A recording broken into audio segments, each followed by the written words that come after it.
Hey gang, TGIF, hello. Make sure you're subscribing to the Smerconish.com daily newsletter and the YouTube channel. Ring that bell and then you get notification of when we're together and doing these things. It's a lot of fun, isn't it? TC, big day today in Shippensburg. Big day. Ribbon cutting at the new Parks Casino. Yeah, they're going to cut the ribbon now on the newest casino in Shippensburg, Pennsylvania. Parks, the #1 casino in my home state of Pennsylvania. The only casino that I recommend, Parks Casino, Shippensburg. What do they have? Well, they have slots, live dealer electronic table games, sports betting kiosks, and a heck of a lot more. If you want more information, it's parkscasino.com/Shippensburg. With that Arctic blast hitting us tomorrow, maybe you want to be inside in Bensalem at the mothership. They've got great headliners coming up. Nick Offerman from Parks and Recreation. That's March 24th. Dane Cook is coming on March 3rd and 4th. Jerry Cantrell from Alice in Chains on March 18. Visit parkscasino.com for tickets and all the details. Got to be 21 or older. Gambling problem? Call 1-800-GAMBLER. Time now for the headlines from Smerconish.com, the newsletter. So I'm reading a statement from the police department in Huntington Park, California, pertaining to the police shooting and killing the double amputee. I imagine you've seen that footage by now. Here's what they say, because the family is now saying it's murder, and the family is wondering, why this case isn't getting the same level of attention and response as Tyree Nichols. And the answer, the short version, is that notwithstanding the guy is a double amputee, he had a 12-inch butcher knife, had just stabbed someone and was threatening the cops. At least that's what I see in the video and what the police are saying in their statement. I know many people will say, hey, if we went only by the police statement in the Tyree Nichols case, we would never have investigated that either. Good point. On Thursday, January 26, 2023, Huntington Park police officers responded to a stabbing call at 3:40 p.m. in the 2400 block of Slauson Avenue, Huntington Park. Upon arrival, officers located the victim, who suffered a life-threatening stab wound. The victim, not the double amputee with the knife, his victim, sustained a life-threatening stab wound resulting in a collapsed lung and internal bleeding. The victim described a black male adult suspect in a wheelchair. Wow. The suspect dismounted the wheelchair, ran to the victim without provocation, stabbed him in the side of the chest with a 12-inch butcher knife. The suspect then ran back to the wheelchair and fled the scene. The victim provided officers with his last direction of travel. The injured victim was rushed to a local hospital, remains in critical condition. Assisting Huntington police officers located the suspect. Officers attempted to detain him. He armed himself with the 12-inch butcher knife. The suspect ignored the officers' verbal commands, threatened to advance or throw the knife at the officers. They then deployed 2 separate tasers in an attempt to subdue the suspect, but the tasers were ineffective. The suspect continued to threaten police with the butcher knife, and that resulted in the officer-involved shooting. Keep your eye on that case. Watch the video if you've not seen it. It, of course, is covered today at Smerconish.com, reminding me of the efforts now afoot to bring back to the fore in Congress the George Floyd Justice in Policing Act. That bill would have sought to address racial profiling and the use of deadly force. It was passed by the Democratic-controlled House in 2021, but it stalled in the Senate on the issue of qualified immunity for officers. What was included in it? I mentioned just a couple of the points because I think this is going to become a focal point now of the current Congress. The bill would have lowered the legal standard for prosecuting officers from willfulness to recklessness, would have limited qualified immunity as a defense to liability in a private civil action against an officer. There are going to be a lot of civil suits flowing from the Tyree Nichols case. And by the way, I've been saying on air, surely there's a lot more video about to be released. And indeed, a ton more video exists. We've not yet seen it. That'll be interesting. The George Floyd Act. It also mandated the creation of a national police misconduct registry to collect data and complaints and records of police misconduct. The registry would have been designed to keep track of termination records, lawsuits against officers, discipline records, and more at the federal, state, and local level. Frankly, almost like the problem faced in the church years ago where it was a shell game because they would move priests who needed to be defrocked. They would move them from parish to parish, and parishioners would be none the wiser. That type of a tracking system necessary in that and in this is what was envisioned in the George Floyd Act, and finally would have banned racial and religious profiling by law enforcement at the federal, state, and local levels, would also have required officers to complete training on racial profiling and other discriminatory practices. So we'll see if that gets new heft now in the aftermath of the Tyree Nichols killing. TC, yesterday, 20,707 votes. Which of the following do you most want to have? Money, fame, or relationships? Why was I asking that question? Because a Harvard psychiatrist named Robert Waldinger was my guest, and by the way, is booked on CNN with me tomorrow. Good. Relationships. The correct answer, 67.44%. Money was at half that, 32.01%. Fame, 0.5%, 0.55%. We've never gotten such a low percentage of anything. But I told you the reason that I was asking among the three is that the book says it's relationships. But when you ask millennials, they say, well, what do you want to be? I want to be rich and I want to be famous. Well, not according to our poll. Now, a lot of people reached out on Twitter and said, I have relationships. I want money. Was it like the absence of one or the other? Like if you have one, you can't have the other. So I thought that was kind of interesting. I think people were saying like in this station where I am in life, I'm all set with relationships and therefore I want money, or maybe not. Is it or just maybe starting I'm all out set with money and I want relationships. Right. I don't know. Just kind of interesting. The book is great.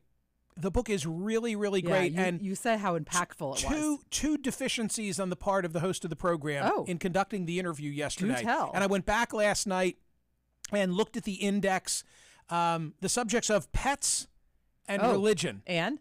Really not dealt with in the book. So tomorrow, in my notes already for my CNN interview, I intend to say to Dr. Waldinger, people want to know, is a pet a sufficient replacement for a human interaction? And what about the role of religion? Yeah. Are people seeking and receiving solace in their faith that is substituting for what they would get from other human interaction? Both great questions. Both, yeah, for sure. The balloon. The balloon. Listen, if you had to pick a state over which, we're best situated to shoot it out of the sky, wouldn't it be Montana? Okay, as I said earlier, our friends from Montana might take umbrage with the only this. thing we worry about. Oh, good. Wait a minute. I'm going to have to tweet this. The only thing we worry about in shooting the balloon out of the sky in Montana is harm to the Dutton Ranch.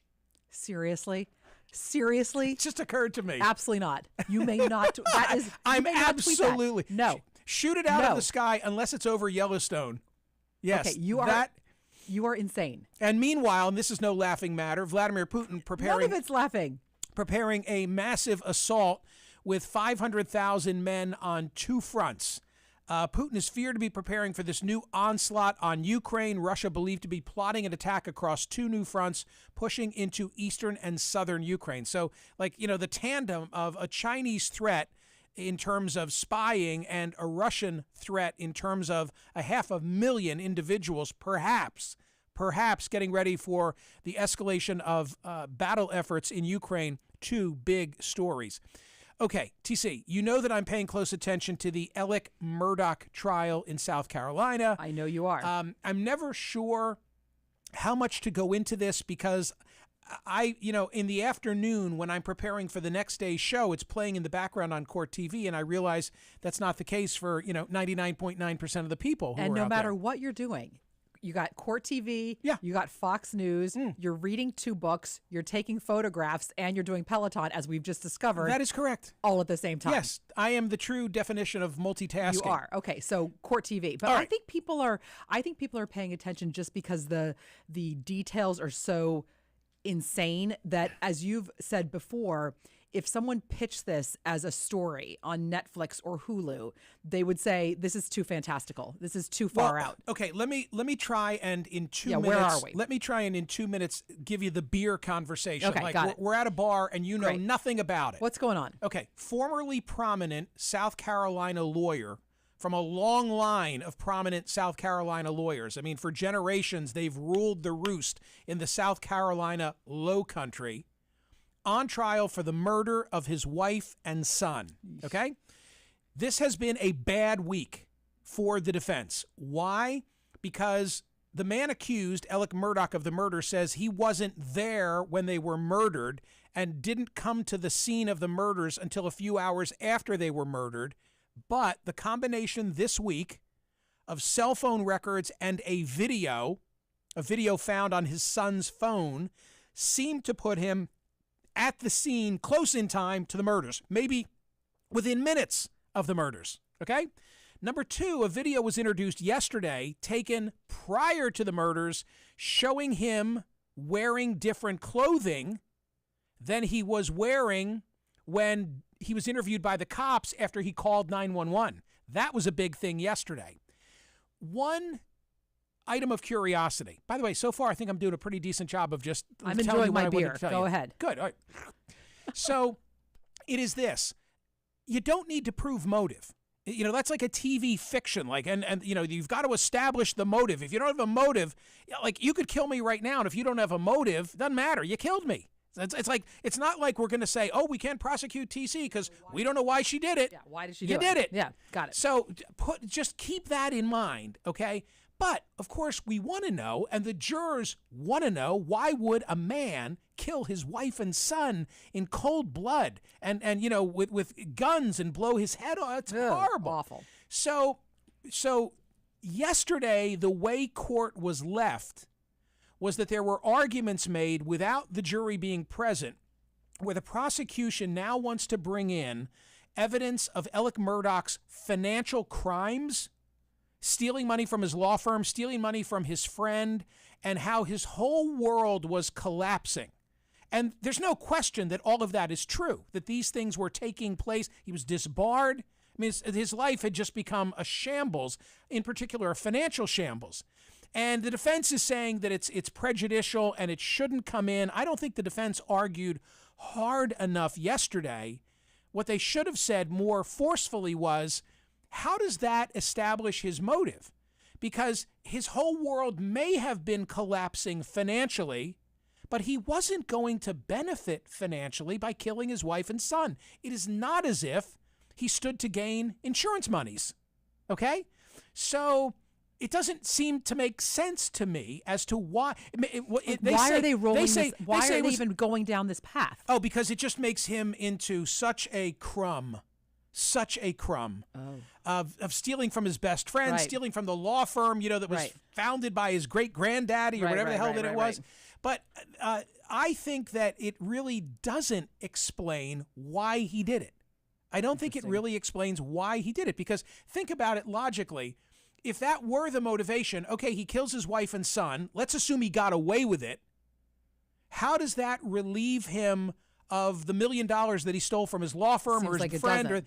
It doesn't. Right. The law firm's still going to want the money. They may grieve for the family Right, for a it while. might pause. It might hit the pause button. Anyway, bad week for the defense, but the motive question has not been answered to my satisfaction. Not that it needs to be. Right. Not that it needs to be. So interesting. The Arctic blast is going to really hit the Northeast hard. I mean, there's going to be it's going to be one of these fluctuation of temperatures by 40 degrees inside of 24 hours in New England and extending to us. It's already dropping outside here in Philadelphia, so it's going to drop through the day. But our friends in northern New England, in Maine, are seeing insane temperatures. They said the top of Mount Washington is going to be like negative 58 today. When I came in early That's today, crazy. First time I saw snow all winter. Oh, yeah. First you time didn't I see saw it? snow. No, we had it a couple days ago, too. Maybe you didn't in your little neck of the woods. I was out. Oh, That's right. I was traveling. That's right. Yeah. From the Santa Fe, New Mexican. Tell me about the 9-year-old and the science fair. Okay, I love this story so much, maybe because, and this will not surprise you, that the Cannons growing up were very big on science fair. This is actually like a social science fair. So this is not beakers and Bunsen burners. Correct. It's not like a chemistry thing. It's a social science experiment. So Catalina Love Quartz, a 4th grader at La Mariposa Montessori School. Gotta love a Montessori school. So 9 years old, did a social science experiment to see. She parked herself in a coffee shop and then took notes on the age and gender of who said please and thank you to the barista. I love this so much. And this is what she thinks. Older men, they're not saying please and thank you. The older men are not saying please and thank you. I think this is so great. I think it's fascinating, and I love it. Who's not saying it? Older men. Older men, according to this lab experiment. Yep. So her hypothesis. Yes. Beforehand. Right. Her background research indicated that young women tend to be the most polite, and boys around her age. That would be 9, tend to have more behavioral issues than girls. So she thought that the young women would say please and thank you, but that group's third place rank showed otherwise. So her hypothesis did not necessarily match, but I think this is interesting that she won first place, got a blue ribbon in her school's social science fair. I'm thinking this is TV worthy. I would put her on TV let me tell you, in a second. You know how you make fun of me for watching The Five? I do. The Five. I more make fun of you for watching The Five while on the Peloton. Oh, okay. Well, in any event, Greg Gutfeld, who, by the way, does extremely well at 11. I think his show's on at 11 o'clock at night. I'm already asleep, but he gets better numbers than the traditional late night shows. Okay. But at the end of The Five, especially on like a Friday, you will see funny dog and cat videos and kid videos and stuff. Like they have a good sensibility for knowing what their audience is going to want to watch. I love this stuff. I could see like the 4th grader, being featured in one of their segments with great effect. So here's her data. Ultimately, her data showed that most often, in more than 40% of instances, adults said neither please nor thank you while ordering. Instead, typical orders... When ordering. Instead, typical orders involve phrases like, I want, or give me. She also went by gender and age. Younger men, Catalina determined, had the highest rate of saying please or thank you. Older men had the highest occurrence of mannerless behavior, with more than 50% saying neither please nor thank you to the baristas. I want there to be a follow-up. I want her to go back not only to this particular establishment, but others. Yes. And turn the table. Oh. Because this is one of my pet peeves.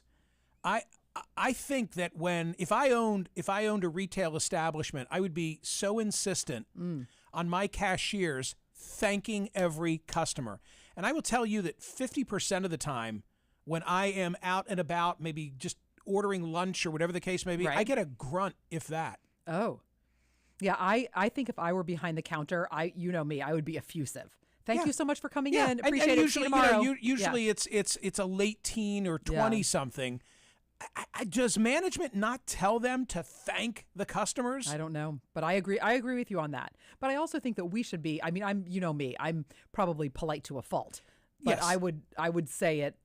I think it goes both ways. If you went to pick up lunch, yes, okay. If you went to pick up lunch, and now they hand you. I did yesterday. You've done the transaction, right? Who owes who what in the verbal exchange at the end? I believe that is an exchange of human beings, and I would thank someone for the lunch, and they would thank me for coming in. No, wrong order. I think it's equal. Change back to you. Thank you. Thank you. You're welcome. Actually, how about this? Oh boy. When they say thank you, yes. This needs to be a segment. What is your proper response? Is your proper response to say thank you? Or is your proper response to say you're welcome?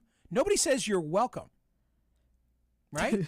It's a double thank, and it doesn't make logical sense. Double thank is fine. Double thank is gratitude all around. With double your thank change, is like a namaste. Like the good in me is recognizing the good in you. With your change, Here we go. Coins first, please, so I can manipulate. If you hand me the bills and then the coins stacked on top, I'm gonna spill it all. I already got my hoagie here. Quark upon quark. So it ought to be thank you with your change, and then I say thank you, have a good day. I say something. Okay, but you're saying your double thank you is okay? It is. It's okay. It's okay. But would you rather say you're welcome? I know people listening and watching will think I'm nutty. But this is not shtick. I mean this. If I've patronized your establishment, when you give me my receipt, because maybe it's a credit card transaction or Apple Pay or something, but a thank you ought to follow. I agree with that. I thank every one of my callers. Every one of my callers. We thank the listeners right now. I thank you for watching. I thank you for listening, because we're running a business. Yeah. We appreciate you. Yes. That's it. I got nothing else to say. Thank you. Watch me on CNN tomorrow. I thank you if you watch me on CNN. I thank you if you don't watch me on CNN. I thank you for listening to TC After Dark. Yes. Okay, please, TC After Dark. And I thank you if you return here on Monday.